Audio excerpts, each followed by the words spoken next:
ओला, उबर और रैपिडो जैसी सर्विसेज में बहुत सारे लोगों ने कंप्लेन की है कि यहाँ पर ये लोग बहुत ज़्यादा प्राइजेस चार्ज करते हैं। तो इन्हीं सारी चीज़ों को कंसिडर करते हुए कर्नाटका की गवर्नमेंट ने इन तीनों चीज़ों को बैन कर दिया है।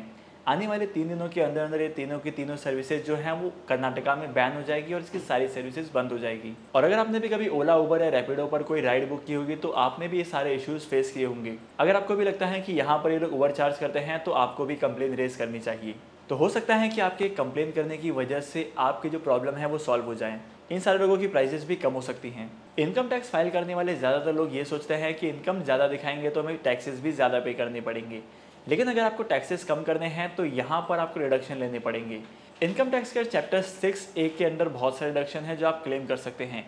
अगर आप कोई ऐसा खर्चा करते हो जिन डिडक्शन के अंदर आता है तो आपकी इनकम टैक्स का जो टैक्स है वो बच जाएगा। और तो और अगर आपको ये जानना है कि टैक्स की सेविंग कैसे करते हैं और डिडक्शन कैसे क्लेम करते हैं तो इसके ऊपर मैं बहुत जल्दी वीडियो लेकर आऊंगा, मुझे कमेंट सेक्शन में बताना। सेबी यानी securities exchange board of India ने सेटलमेंट को लेकर एक नया रूल बनाया है जो कि अक्टूबर 7 से लागू होने वाला है। तो इस नए रूल के मुताबिक किसी भी डीमैट अकाउंट में अगर फंड्स के सेक्शन में कितना भी पैसा, तो विद इन अ मंथ और with in a quarter depend करता है ब्रोकर पे कौन सी पैटर्न को चूज करता है। तो इस टाइम फ्रेम के बाद किसी भी डीमैट अकाउंट के इस फंड सेक्शन में जितने भी पैसे होते हैं इन्हें बैंक अकाउंट में ट्रांसफर करना मैंडेटरी हो जाएगा। क्योंकि रिसेंट डेज में बहुत सारे लोगों के डीमैट अकाउंट हैक हुए थे, तो इस डीमैट अकाउंट के हैक होने की वजह से तो फंड्स के सेक्शन में जितने भी पैसे थे इन सारे पैसों का लॉस हो चुका था। तो इन्हीं सारी चीजों को कम करने के लिए सेबी ने इस नए रूल को पास किया है। रेंटिंग वर्सेस ओनिंग, कौन सा ऑप्शन सबसे बेटर होता है? आपको क्या लगता है? अगर आप किसी भी फ्लैट को रेंट पर लेते हैं तो यहाँ पर आपको सिर्फ और सिर्फ रेंट पे करने की जरूरत पड़ती है। लेकिन अगर आप किसी घर को परचेज करते हैं तो यहाँ पर बहुत सारे लीगल चार्जेस होते हैं। इसी के साथ साथ म्यूनसिपालिटीज के टैक्सेस होते हैं, मेंटेनेंस फीस होती है और बहुत सारे खर्चे होते हैं जो आपको एज अ पेमेंट करनी पड़ती हैं। और तो और सबसे खास बात यह है कि अगर आप फ्लैट रेंट पर लेते हैं तो आपको जो है वो सिर्फ और सिर्फ डिपॉजिट पे करना पड़ता है और मंथली रेंट पे करना पड़ता है। लेकिन जब आप खुद के घर को परचेज करते हैं तब आपको सबसे बड़ी इन्वेस्टमेंट करनी पड़ती है, आपको बड़े से बड़ा पेमेंट करना पड़ता है और यहाँ पर बहुत बार लोग लोन भी लेते हैं। तो आपके हिसाब से कौन सा ऑप्शन बेस्ट ऑप्शन है, मुझे कमेंट सेक्शन में जरूर बताना। इंडियन स्टॉक मार्केट में से बहुत सारे शेयर है जहां पर अगर आप इन्वेस्टमेंट करते हो तो आपको लगता है कि किस दिन में पैसे डबल हो जाएंगे, क्योंकि बहुत सारे कंपनीज के शेयर्स ऐसे होते हैं जहां पर ऑपरेटर्स गेम खेलते हैं और शेयर्स के प्राइस को ऊपर बढ़ाते हैं। और जब शेयर्स की प्राइस ऊपर बढ़ती है और अगर आप इस मोमेंट पर इन्वेस्टमेंट करते हो तो आने वाले कुछ ही टाइम पीरियड में आपके जो इन्वेस्टमेंट की वेल्थ है वो लूज हो जाएगी, या तो आपने जितने भी इन्वेस्टमेंट की है उस इन्वेस्टमेंट का लॉस हो जाएगा। रिसेंट डेज में हम लोगों ने ऑर्चिड फार्मा के केस में देखा था और ऐसी बहुत सारी कंपनीज के शेयर्स थे जहां पर ऐसे सीन्स दिखाई दिए हैं। लेकिन अगर आपको लगता है कि किसी भी कंपनी के शेयर्स में 21 दिन में पैसा डबल हो सकता है तो ये एक स्कैम है। अगर आपने टाइम पर फंड्स को विड्रॉ कर दिया तो कोई बात नहीं, लेकिन अगर आपने अपने इन्वेस्टमेंट को विड्रॉ नहीं किया तब आपके यहाँ पर बहुत ज्यादा लॉसेस होंगे। और अगर आपको जानना है कि किसी भी कंपनी के शेयर्स में इन्वेस्टमेंट करने से पहले उस कंपनी का फंडामेंटल एनालिसिस कैसे करते हैं तो मुझे कमेंट सेक्शन में जरूर बताना, इसके ऊपर मैं एक डेडिकेटेड वीडियो लेकर आऊंगा। क्या आपको पता है कि शुगर प्रोड्यूस करने वाली कंट्रीज में इंडिया का नाम सबसे पहली पोजीशन पर आता है और इसी वजह से इंडिया की शुगर इंडस्ट्रीज की जितनी भी कंपनी है उनके शेयर्स में आने वाले टाइम पीरियड में ग्रोथ दिखाई देगा। और तो और अगर आप ऐसी सिचुएशन में शुगर कंपनीज में इन्वेस्टमेंट करते हैं तो यहाँ पर आप काफी अच्छे रिटर्न कमाएंगे। और अगर आपके पास एक डीमैट अकाउंट नहीं है तो डीमैट अकाउंट ओपन करने का लिंक मैंने डिस्क्रिप्शन में दे दिया है, वहां पर जाकर आप डीमैट अकाउंट ओपन कर सकते हैं और स्टॉक मार्केट में इन्वेस्टमेंट करना स्टार्ट कर सकते हैं।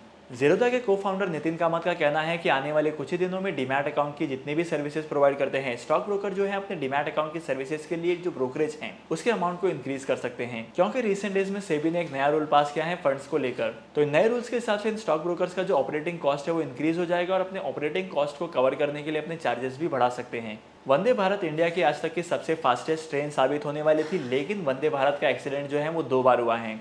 अभी रिसेंटली वंदे भारत का एक्सीडेंट हुआ था सूरत के पास और यहाँ पर एक गाय को क्रैश कर चुकी थी और इसी के साथ साथ इसके इंजन को भी भारी मात्रा में नुकसान पहुंचा था। और दोनों की दोनों घटना हुई है 2 लगातार दिनों में, 6 अक्टूबर और 7 अक्टूबर को।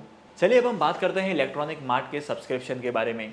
इलेक्ट्रॉनिक स्मार्ट इंडिया का आईपीओ जो है वो ओवर सब्सक्राइब हो चुका है 73 टाइम्स से। और यहाँ पर अगर मैं रिटेल इन्वेस्टर्स की बात करूँ तो सिर्फ और सिर्फ रिटेल इन्वेस्टर्स ने 20 टाइम्स ओवर सब्सक्राइब किया है इस आईपीओ को। अब देखना यहाँ पर यह है कि आईपीओ के शेयर जब मार्केट में आते हैं तो इसका परफॉर्मेंस कैसा होता है और अपने इन्वेस्टर्स को कितने ज्यादा रिटर्न देते हैं, क्योंकि यहाँ पर प्रॉफिट होने वाले हैं ये बात तो डेफिनेट है। लेकिन अभी भी अगर आपने इलेक्ट्रॉनिक मार्ट के आईपीओ में इन्वेस्टमेंट नहीं किया है तो और इलेक्ट्रॉनिक मार्ट के शेयर जब मार्केट में आएंगे तब डीमैट अकाउंट के थ्रू इन्हें परचेज करके इन्वेस्टमेंट कर सकते हैं।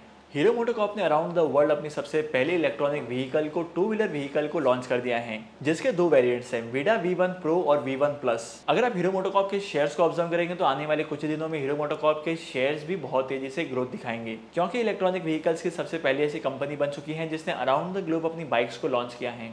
तो क्या लगता है आपको हीरो मोटोकॉर्प के शेयर्स में इन्वेस्टमेंट करना चाहिए? आपको क्या लगता है मुझे कमेंट सेक्शन में जरूर बताना। रीजेंसी सिरामिक्स के शेयर्स ने पिछले 6 महीने में अपने इन्वेस्टर्स को 1600% से ज्यादा के रिटर्न्स दिए हैं। अगर आप इसके ग्राफ को ऑब्जर्व करेंगे तो यहाँ पर हर किसी को यही लगता है कि 6 महीने पहले इस कंपनी के शेयर्स में इन्वेस्टमेंट करते तो हमारे इन्वेस्टमेंट पर काफी अच्छे रिटर्न कमाने को मिलते थे। लेकिन क्या आपको ये लगता है कि एक मल्टी बैगर शेयर है और यहाँ पर आपको डेफिनेटली इन्वेस्टमेंट करना चाहिए था? तो मुझे कमेंट सेक्शन में जरूर बताना। तो इसके ऊपर मैं बहुत ही जल्दी एक वीडियो लेकर आऊंगा जहां पर हम लोग इसके फंडामेंटल्स को डिस्कस करेंगे और इसी के साथ साथ यहाँ पर ये डिसाइड करेंगे कि कितने अमाउंट का इन्वेस्टमेंट करना चाहिए।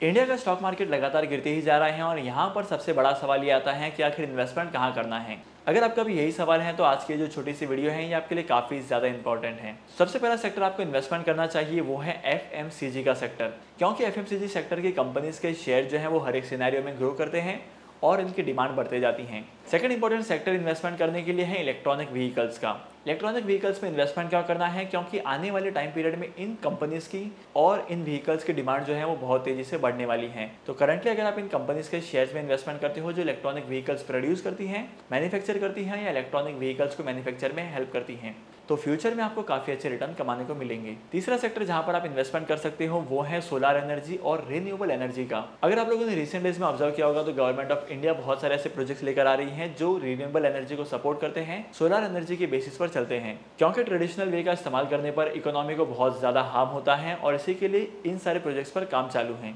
Last but not the list आपको इन्वेस्टमेंट करना चाहिए फार्मा सेक्टर में। जिस तरीके से FMCG सेक्टर की डिमांड बढ़ रही है वैसे ही फार्मा सेक्टर की डिमांड भी बढ़ रही है। रिसेंट डेज में कोरोना वायरस आया था और इसी के साथ साथ बहुत सारे लोग बीमार पड़ते रहते हैं, तो फार्मा सेक्टर की कंपनीज भी ग्रो करते रहती हैं। तो आपको डेफिनेटली इन 4 सेक्टर में इन्वेस्टमेंट करना चाहिए। और इसी के साथ साथ आज के इस इंपॉर्टेंट वीडियो को यहीं पर खत्म करते हैं और होप करता हूँ कि आज के वीडियो का कंटेंट आपको वैल्यूएबल लगा होगा। अगर आपने आज के इस वीडियो से कुछ नया सीखा है तो इस वीडियो को लाइक करना, शेयर करना और इसी के साथ साथ अगर आप इस चैनल पर नए हो तो इस चैनल को सब्सक्राइब करो। मैं आपको मिलूंगा अगली वीडियो में नए टॉपिक के साथ, एक इंटरेस्टिंग टॉपिक के साथ। तब तक के लिए signing off, happy investing and good bye.